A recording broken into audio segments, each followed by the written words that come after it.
The days that followed were an endless procession of heat, mud, and fear. Each step inland brought new dangers, new losses, and new memories I could never unsee. The hedgerows of Normandy became a maze, a trap where every turn could hide death. I moved cautiously, rifle raised, eyes scanning every tree line, every crumbling wall. The land itself seemed alive, conspiring against us. I saw men fall beside me. Friends, strangers, all alike in the sudden finality of a bullet or a shell. Sergeant Miller, who I had thought lost in the first wave but had survived by some miracle, pressed forward with grim determination. His courage was a beacon in the darkness, yet even he could not shield us from the relentless toll. I carried what I could of the wounded, but the numbers overwhelmed us. The cries of the dying were constant companions, etched into my memory. By the second day, exhaustion had become a living entity. My boots were caked in mud, my uniform torn and blood-stained. Each breath felt heavy, as if the weight of survival itself pressed down on my chest. Sleep was impossible, but brief moments of rest came in small craters, behind broken walls, wherever I could find cover. Even then, the sounds of war, distant artillery, the occasional rifle shot, the groans of the injured, kept me alert. We advanced through a small village that had been reduced to rubble. Houses were shells, their interiors gutted, walls pocked with bullets. Civilians had fled or perished, leaving behind the remnants of ordinary life. I paused briefly in what had once been a bakery, the smell of bread faint in the air, now overwhelmed by smoke and blood. For a moment, I let myself remember home, the smell of my mother's kitchen, the warmth of summer evenings. And then a scream jolted me back to reality. There was no time for nostalgia. The fighting became more brutal as the enemy realized the beachhead could not be contained. Machine gun nests, sniper fire, and sudden artillery barrages tested every ounce of our resolve. I learned to trust instinct over reason. Sometimes moving without thinking was the only way to survive. A man beside me froze under fire. I grabbed his arm, dragging him into cover. His eyes were wide, uncomprehending, and I realized that terror could paralyze as effectively as a bullet. That I began to notice how war changes a man, almost imperceptibly. Humor became dark and biting. Conversations were clipped. Trust was a precious commodity. Yet in this chaos, moments of humanity persisted. A medic, exhausted and filthy, shared a small packet of chocolate with me, a fleeting reminder of life beyond the battlefield. A soldier whispered a prayer for his brother, who had fallen the day before. These fragments of normalcy became treasures, reminders of who we were beneath the grime and fear. By the third day, our advance slowed. Supply lines were stretched thin, ammunition dwindled, and food was rationed to near starvation levels. Yet the fighting continued, relentless. Every hedge, every ruined barn, every shallow ditch could conceal death. I found myself measuring distance in terms of cover, in moments of opportunity between the bursts of enemy fire. Life had become tactical, measured in inches and seconds. One afternoon, I stumbled upon a German soldier, a young man no older than I, lying wounded and begging for water. I hesitated, rifle raised, heart pounding. There was no room for mercy in the chaos, yet something in his eyes struck me, the same fear I saw in every man on my side. I lowered my weapon and handed him what little water I had. The war made monsters of all of us, yet small acts of humanity persisted, like fragile sparks in a storm. As we pressed on, the scale of the battle became overwhelming. Bodies littered the fields, and the wounded cries never ceased. I began marking positions, noting the fallen, scribbling in my journal when I could find a moment. I wrote not to chronicle victory, but to remember the men who had trusted me with their lives, who had laughed, fought, and bled beside me to be why nightfall. We took a small ridge overlooking a valley. From there, the view of the advancing forces was both awe-inspiring and horrifying. Smoke curled in waves, artillery shells exploded in bursts of fire, and the distant cries of men carried across the fields. We had survived another day, yet the cost was incalculable. The ridge became our refuge for the night, a fragile pocket of safety amid the chaos. I found a brief moment to write, "Every day is a gift, though few would call it such. The men beside me, the ones who fall and rise again, are courage made flesh. If I survive, I will carry their memory. Every step forward is for them. Every heartbeat is for them. And in the end, if there is an end, I hope the world remembers that courage, not just the violence." As I lay against a shattered wall, listening to the distant roar of artillery, I realized that survival had become a habit, a relentless drive to endure.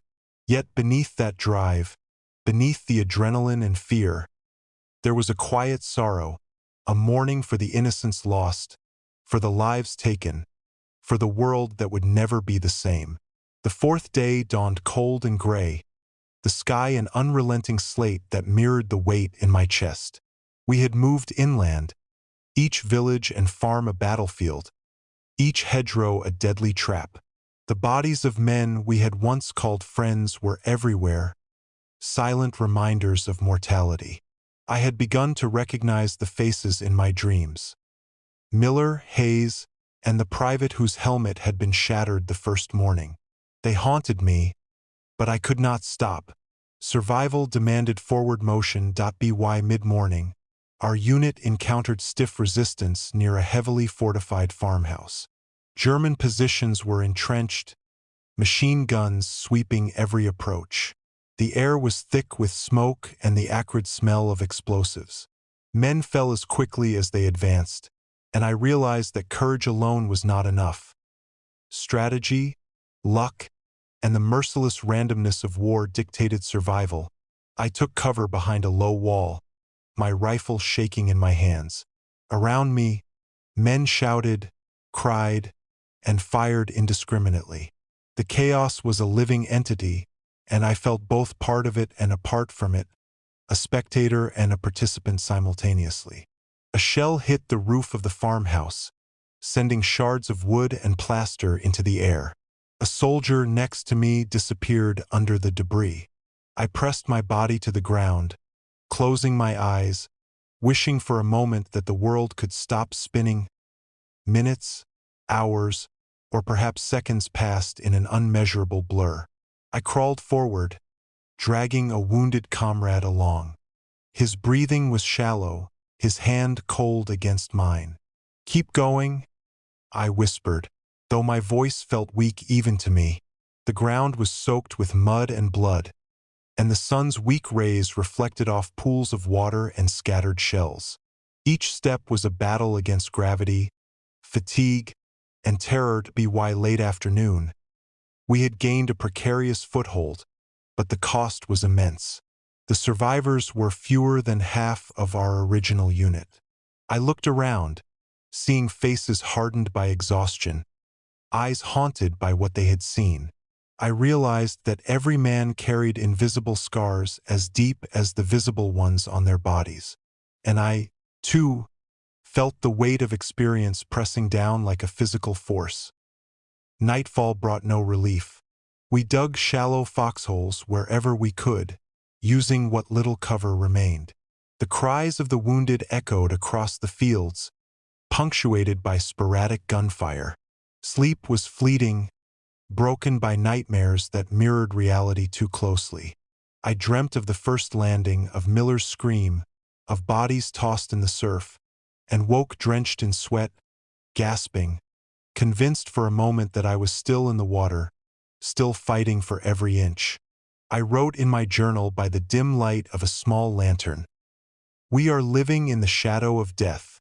Every heartbeat is borrowed, every breath a gift. Yet hope persists, fragile and insistent.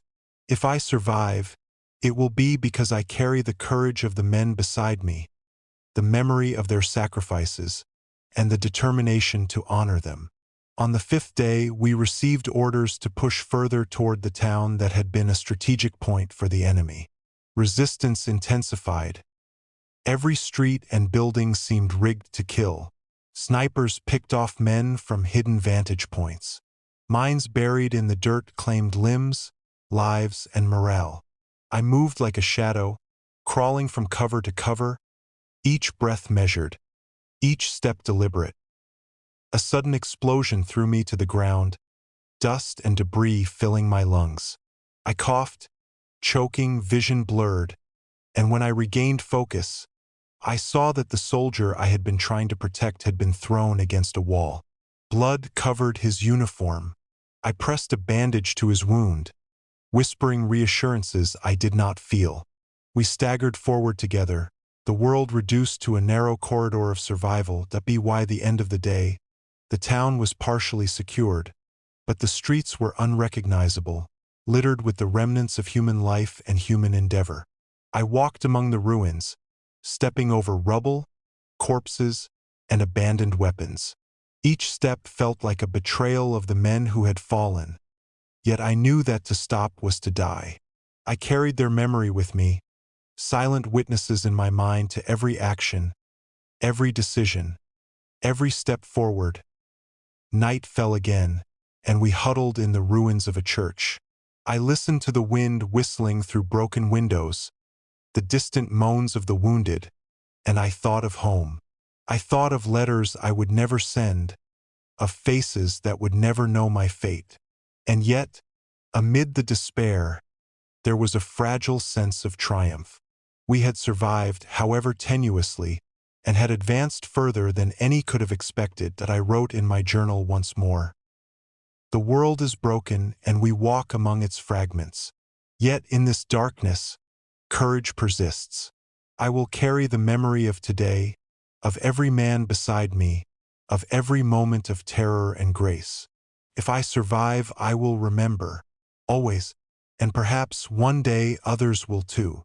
The days blurred together as we pushed further into Normandy. Each village taken was a small victory. Each hedge crossed a triumph of will over fear.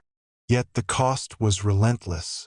Men I had shared jokes with, rations, and whispered fears were gone. Faces I had memorized became shadows in my mind, haunting the quiet moments between battles. Every step forward demanded the price of someone else's life, and I felt it pressing down on my chest like a weight I could never set down. To be why the seventh day, the fighting slowed only slightly. Reinforcements arrived, but fatigue had become our constant companion. The physical exhaustion was obvious, but the mental toll was heavier. Every shout, every scream, every shell's echo carved itself into our souls. I found myself thinking less about survival and more about remembering. Remembering those who had fallen, those who had smiled beside me, those who had whispered prayers into the night. One morning, as the sun struggled to pierce the smoke, we secured a small hill overlooking a road leading deeper into the occupied territory. From that vantage point, I saw the extent of what we had endured. Fields were cratered, trees splintered, towns partially razed. The land itself bore scars of human violence that would never fully heal. Yet amid the destruction, I glimpsed signs of life. Flowers stubbornly pushing through the mud, birds flying above the chaos. They seemed indifferent to our suffering, but their persistence was oddly comforting. I wrote in my journal for the last time. War is not a story told by heroes, but by survivors. Each of us carries the memory of those we lost, of the choices made in moments too swift for reason, of courage tested beyond measure. If this reaches anyone, know that we fought not for glory, but for life itself, for the men beside us, for hope that refuses to die even in the most barren of fields. By the ninth day, organized resistance began to crumble. The enemy retreated in pockets, leaving behind weapons, bunkers, and the echo of their presence. The relief was palpable, but tempered by the loss. Victory was a fragile thing, wrapped in grief and exhaustion. I walked among the ruins of a village, counting the men who remained. There were fewer than I had started with, yet somehow we had endured. That night, as I lay in a shallow trench, I allowed myself a rare moment of reflection. I thought of my family, of the home I had left behind, of the letters I had written and would never send.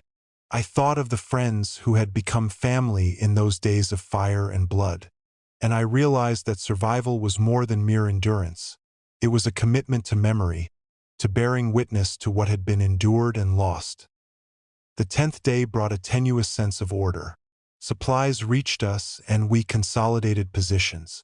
The chaos had receded enough to allow a semblance of breathing space. I took a moment to look around, at the men beside me, at the terrain we had carved through sheer persistence and courage. Their faces were worn, scarred, but alive.